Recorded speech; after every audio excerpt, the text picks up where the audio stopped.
Hi అండి. Mango కొబ్బరి భక్షం ఈ స్వీట్ తింటుంటే అసలు మ్యాంగో ఫ్లేవర్ కొబ్బరి ఫ్లేవర్ చాలా అంటే చాలా టేస్ట్గా ఉందండి. స్వీట్ లవర్స్ అయితే కేక్ అనాల్సిందే అండి.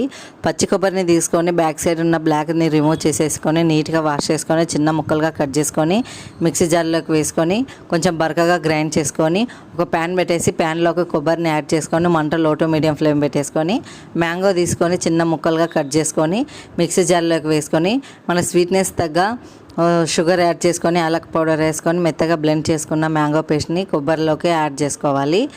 అలాగే పావు కప్పు పాల పొడి కూడా యాడ్ చేసుకొని కన్సిస్టెన్సీ ఇలా రాగానే స్టవ్ ఆఫ్ చేసేసుకోవాలండి. ఒక కప్పు మైదా పిండిని తీసుకొని చపాతీ ముద్ద కన్నా సాఫ్ట్గా కలుపుకొని ఒక 10 నిమిషాలు పక్కన పెట్టేసుకోవాలి. ఒక పేపర్ పైన పిండిని స్ప్రెడ్ చేసుకొని అందులో మ్యాంగో కొబ్బరి ముద్దను పెట్టేసుకొని భక్షంలా నొక్కుకోవాలండి. మరి పల్చగా కాకుండా మందంగా కాకుండా వేడి పెన్నం పైన నెయ్యి అప్లై చేసుకొని భక్షంని కాల్చేసుకుంటే అయిపోతుందండి. మ్యాంగో భక్షం ప్రిపేర్ అయిపోయినట్టు. రెసిపీని ట్రై చేయకపోతే ట్రై చేయండి. Thank you.